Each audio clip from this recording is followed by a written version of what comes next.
Greetings and thank you for tuning in to Mr. Story Channel, where you can experience the most fascinating moments on Reddit. It's time for our first story. Am I the jerk for refusing to punish my son? So me, 49 male, and my wife, 48 female, have 3 kids, 20 male, 17 female, and 12 female. Now our son is a university student, but is currently at home for the Easter holidays. My son is really into something called BL. I didn't really know what it was. He had mentioned it a few times, but never went into detail. I still don't really know, but I found out a bit more a few weeks ago when I went to visit him and we went to a manga store, and I said I would buy him one. The cashier asked for his ID, but he forgot to bring it. She correctly assumed I was his dad and explained that the book was 18 plus. My son looked really embarrassed and quickly told her that he's 20. He does look younger than he is, often mistaken for anywhere between his actual age and around 14-ish, and I nodded in agreement. I didn't really bring it up, and I just left it at that. Fast forward to now. He's home and brought a few books back with him, some regular books and some in the same vein as the one I bought him. His youngest sister loves to read as well, and when she saw the stack of books on his side, she went to grab one. He quickly stopped her and told her she was not allowed to read those. She was confused and asked why, and he told her that she's too young, and I thought that was it. Well, today I came home from work for lunch, only to be greeted by my wife yelling at our son. Apparently, while he was out with some friends, his sister had gone up to his room to look for the books. He had put them away after she tried to read them the first time, and my wife found her reading a section that definitely earned the book its 18 plus rating. She completely blamed our son for even owning books like that and was talking to me about what kind of punishment we should give him. I was taken aback and told her that he did nothing wrong. He's an adult, so he can own and read books like that, and he moved the books to a more hidden spot after his sister found them the first time. This has now caused a massive argument, as she's adamant that our son needs to be punished, while I don't think so and have said I will not support any punishment she gives him as it's unfair and he did nothing wrong. My wife is now saying that I don't care about our daughter and that I am manipulating her and undermining her authority as his mother. So AITA? Edit. My wording seems to have confused a few people. This situation concerns my younger, 12, daughter, not my 17-year-old. If you are enjoying these stories, please give it a like and subscribe to the channel. This helps a lot. Thanks. Next story. Am I the jerk for finding it unfair that my dad told me that I had to pay rent or move out at 18 but didn't tell my brothers the same thing at 18? I, 17 male, made this account because I think my dad is being unfair, despite everyone I asked telling me he's not. I talked to my family about it for support, and they were unsupportive and actually called me ungrateful. I turn 18 on April 21st, and my dad told me that he wants me to start paying rent after I turn 18 or I'll have to move out. This made me upset because both of my brothers weren't forced to move out or have to pay rent when they turn of age. My oldest brother, 25 male, only moved out 2 years ago, and my other brother, 22 male, still lives with us. I told him this, and he told me that he knows that he made a mistake when raising them, and he wasn't going to make the same one with me. I asked my dad if he was saying this to my brother, 22 male, and he told me that he wasn't because he was unemployed and if he were to kick him out, he'd be homeless. I asked my dad why he cares about him not being homeless but is ready to make me homeless. He told me that he'd help me find an apartment and would co-sign the lease if I chose to move out. I asked my dad why he wouldn't just do this for my brother instead, but he told me that he doesn't trust him, which just pissed me off more. I feel like I'm getting punished for being well-behaved. I explained this to my dad and told him that if he'd parented better, he wouldn't have to force all his regrets on me. My dad got upset with me and told me that I was being unfair and that I know how hard he tried to raise all of us, and I can't fault him for everything when he tried his best. I tried to call my family to try and have them convince my dad that he was the one being unfair, but they told me that I should be grateful that my dad cares about me and that they agree with him. They told me his only fault was letting my older brothers stay as long as they did, and they were glad he wasn't going to enable me. I did nothing wrong. I genuinely feel like I'm getting punished for my brother's actions, and I don't find that fair at all. Am I really the jerk here? Any advice is welcome. Thanks. So is the OP being ungrateful or not? Tell me what you think in the comments. And for our next story. Next story. My mother-in-law congratulated herself on my pregnancy. I am pregnant with my second child, and my husband and I are very excited about this since we have a history of infertility. We announced our pregnancy on social media a few days ago, and my mother-in-law posted pretty much immediately afterwards to congratulate herself and her husband on becoming grandparents again. No mention of me or my husband at all. I know how petty it sounds that this upsets me, but my in-laws and I have been low contact for the last 2 years following the birth of our first child. The post reminded me of how much they made it about themselves, the boundary stomping, and the disregard for my husband's and my needs during this period of our lives. Background on boundary issues. My mother-in-law booked a 10-day trip to my home, we lived out of state, to come see the baby without consulting us and announced it to both sides of the family via email.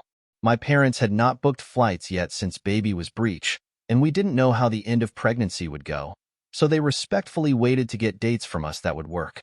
My father-in-law took my newborn on a walk without telling anyone while I was in the shower, so I was postpartum and I had no idea where my baby was. I panicked and asked him to stop doing it, and he continued anyway. Continues to do it even now, but tosses in an eye roll for a little razzle-dazzle. I caught my mother-in-law kissing a newborn.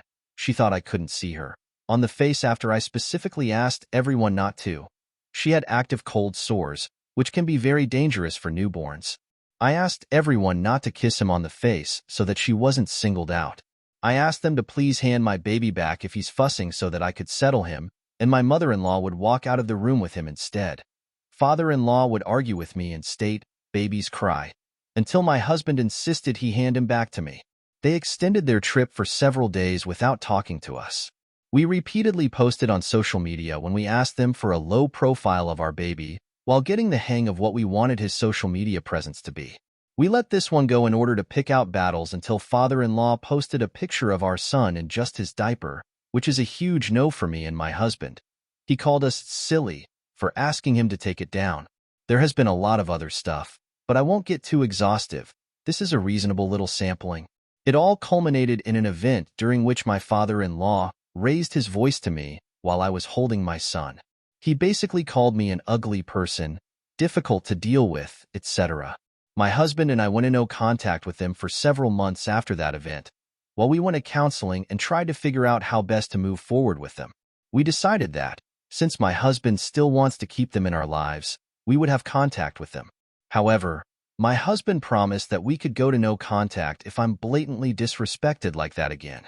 My husband has done a good job of sticking up for me and helping maintain our boundaries ever since.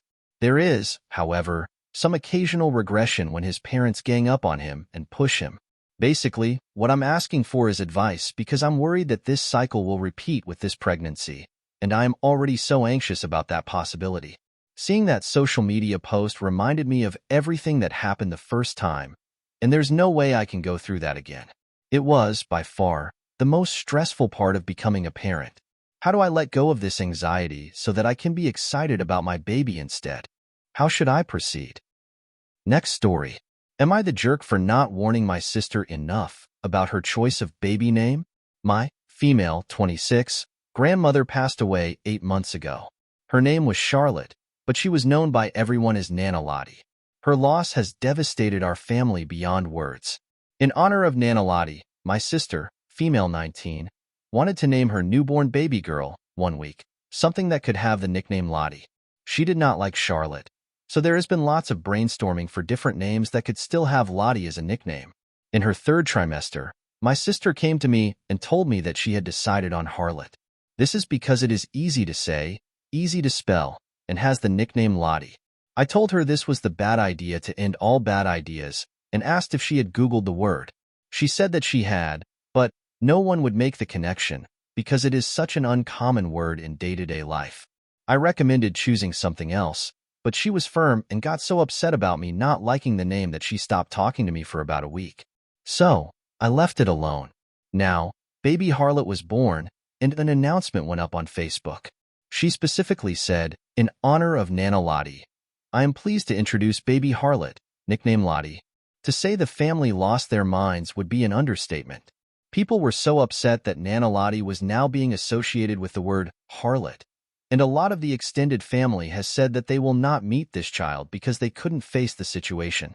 My sister reached out to me to cry, But when I said that I had tried to warn her, she got really upset and said that I hadn't warned her enough. I should have kept trying in different ways, and I should have forced her to listen. I don't really know what that means, but now my mom, female 56, is on her side as well, saying that hormones lead to bad decisions and that it is up to family to steer our loved ones in the right direction. She said that I should have known a teenager's decision to name a baby harlot would end in tears, and I should have done more. For clarification, my mom did not know the name in advance, as my sister wanted to surprise everyone with a touching tribute to Nana Lottie. I feel quite upset now that so many people who were grieving already are now having to deal with this association, and maybe I could have done more to talk her around. Was I the jerk? Could the OP done better? Tell me in the comments section. And for our next story, am I the jerk for making a big deal about being excluded from my brother's wedding photos? So my mom was widowed before she met my dad, and she had my 3 brothers from her first marriage. By the time I was born, they were 11, 9, and 8, and I think their dad had been gone for 3 or 4 years at that point. I always loved and looked up to them, but I can't admit now that they were never too into me. Mom would bring us all together for movie nights, family game nights, hikes, bowling, museum tours, and stuff. But that gap between us never closed. I didn't see it when I was younger. I felt so lucky to have 3 big brothers, and people used to say how sweet it was to be a little girl with 3 much older brothers to look out for her and protect her. So I believed that's how it was.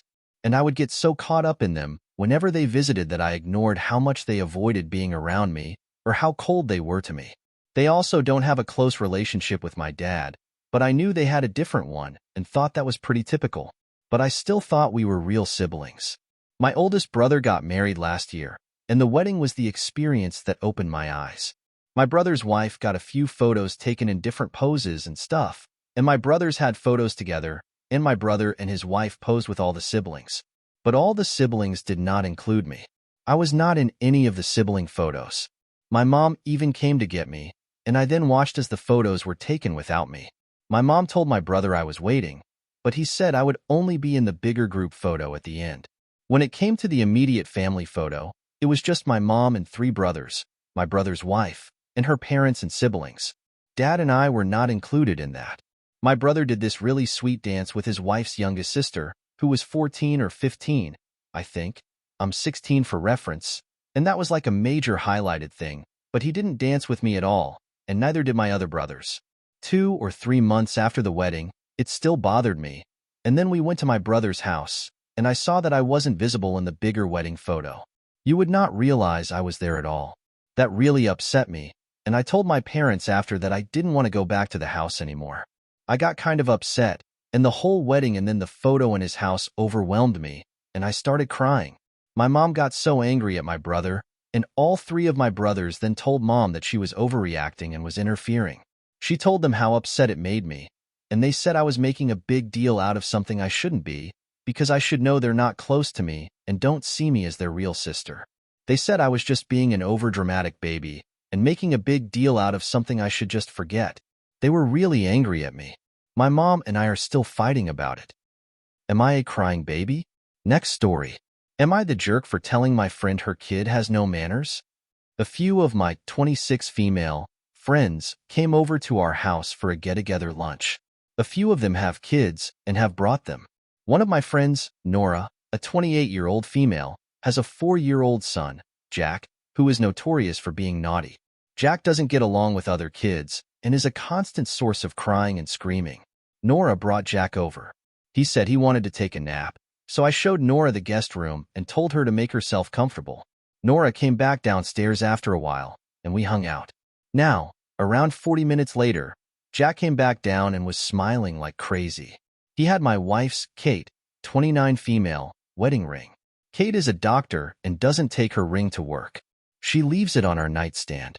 Jack had clearly gone into our bedroom. I told Nora I'd like him to give the ring back. Nora said he'd just get bored with it and that I needed to relax. A few minutes later, I asked Jack to please give the ring back. This triggered something because he ran to the window and threw the ring out in our spacious backyard. I got really mad. Kate adores her ring, and I had it custom-made with many little touches. It was extra special because it resembled a ring in her grandmother's family that she couldn't have because she chose to marry a woman. So after all that, I told Nora her son had no manners and she needed to do something about him. Maybe take him to a doctor because this is not healthy kid behavior. She got very upset and left. Other guests started leaving too. Kate and I spent the entire evening looking for it, but we couldn't find it. I am a crying mess. Kate keeps saying it's nothing, but I know how much she loves that ring. Despite all this, every mom in our friend group is calling me a jerk for taking it too hard on Jack and Nora. Was I a jerk? Next story.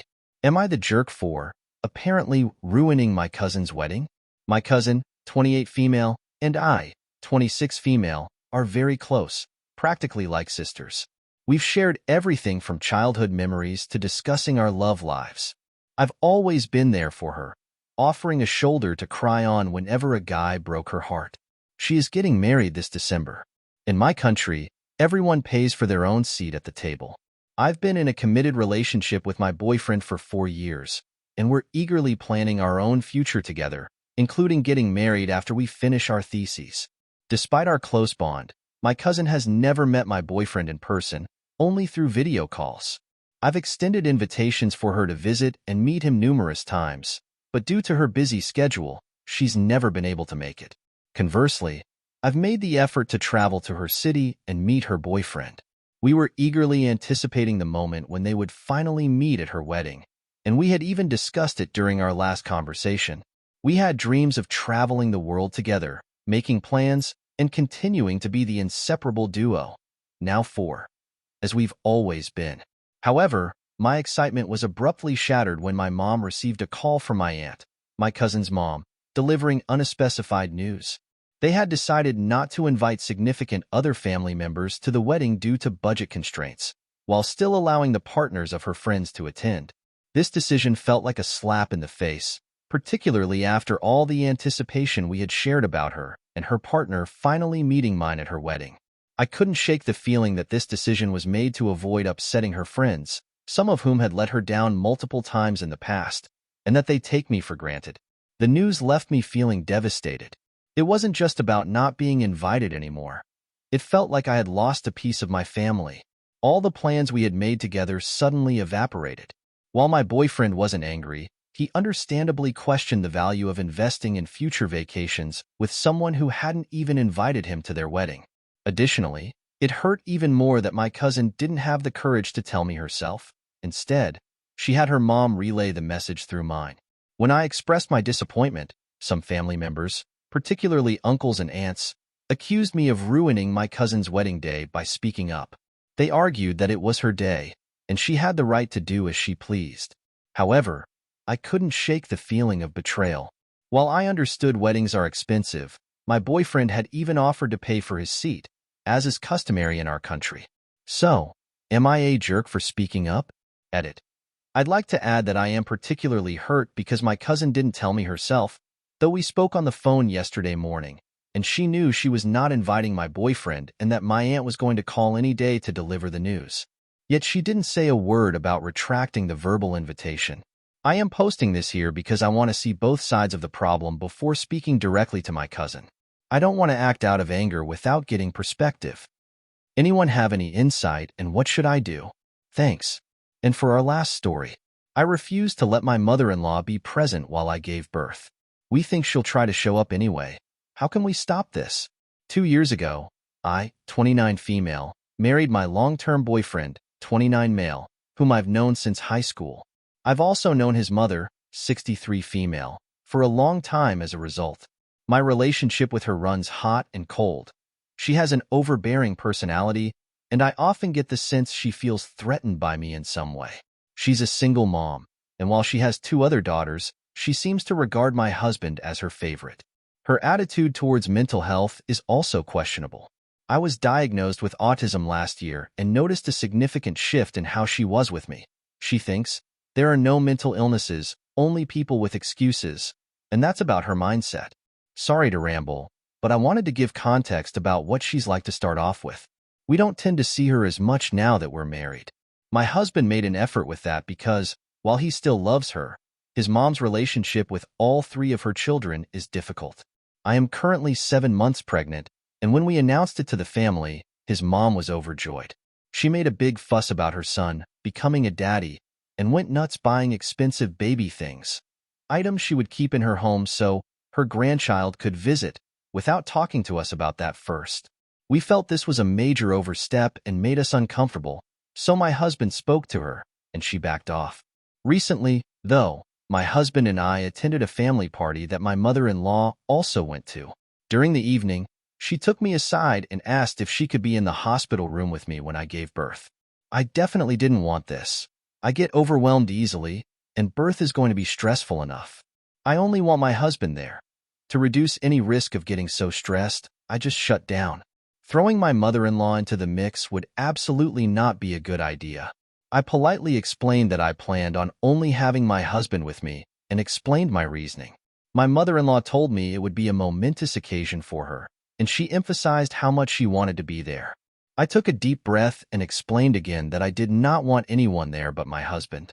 She resorted to begging me to let her be present, and when I still refused, she rolled her eyes and scoffed at me before walking away. She gave me dirty looks from the rest of the party. Cut to the next morning, and my husband is bombarded with messages not just from my mother-in-law, ranting about how bad of a daughter-in-law I am, but from extended family imploring me to reconsider. Apparently, my mother-in-law went crying to several family members about being banned from the delivery room. She went on to tell my husband and extended family that she'd still show up, but just sit outside and come in when the baby's born. I hate the idea of this, and even then, I know she'd just bust into the room anyway. My husband is furious with her, as are his sisters, who I actually get along great with. My problem is that I don't know how to actually prevent her from trying to get into the delivery room. I'm distraught because this means I'm going to have extra stress when I'm giving birth, anticipating her coming in. She's overstepped so many boundaries, but this is the last straw. The stress of all this is making me sick. Do you guys have any suggestions on how we could prevent this from happening? Is there anything we, as a family, could say or do to stop it? I'm so scared she'll show up and cause a huge scene and make it all about her while I'm having my baby. Hey everyone. Thank you so much for tuning in and watching until the end. Your support means the world to me. If you enjoyed what you saw and want to stay updated on future content, don't forget to hit that subscribe button and turn on notifications. By subscribing, you'll be the first to know when I release new videos, and you'll be helping to support my channel. So, go ahead and click that subscribe button, and let's keep this journey going together. Thanks again for your support.